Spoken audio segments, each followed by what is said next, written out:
পাবনা জেলা প্রশাসকের কাছে স্মারকলিপি প্রদান করেছে জেলা তাবলিগ জামায়াতের নেতৃবৃন্দ। সোমবার সকালে পাবনা জেলা প্রশাসন কার্যালয় চত্বরে এই স্মারকলিপি প্রদান করা হয়। জেলা প্রশাসনের পক্ষে এই স্মারকলিপি গ্রহণ করেন পাবনার অতিরিক্ত জেলা প্রশাসক মোহাম্মদ শরীফ আহমেদ।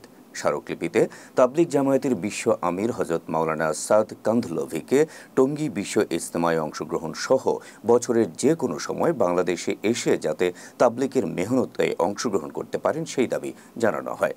এছাড়া বাংলাদেশের সকল মসজিদে বাধাহীনভাবে যাতে তাবলিগ জামায়াত দ্বীনের খেদমতের জন্য অবস্থান করতে পারেন সেই দাবির কথাও উল্লেখ করা হয় স্মারকলিপিতে।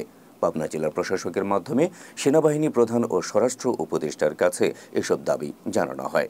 এ সময় জেলা তাবলিগ জামায়াত পাবনার শুরা সদস্য আলহাজ মোহাম্মদ হাবিবুর রহমান, আলহাজ মোহাম্মদ সাইফুর রহমান, হাফেজ মাওলানা সাইফুল ইসলাম, অধ্যাপক ডাক্তার শামসুল হক, আলহাজ আশরাফুল আলম, মাওলানা মুফতি আব্দুল কাদের সহ জেলা তাবলিগ জামায়াতের অনুসারীরা উপস্থিত ছিলেন।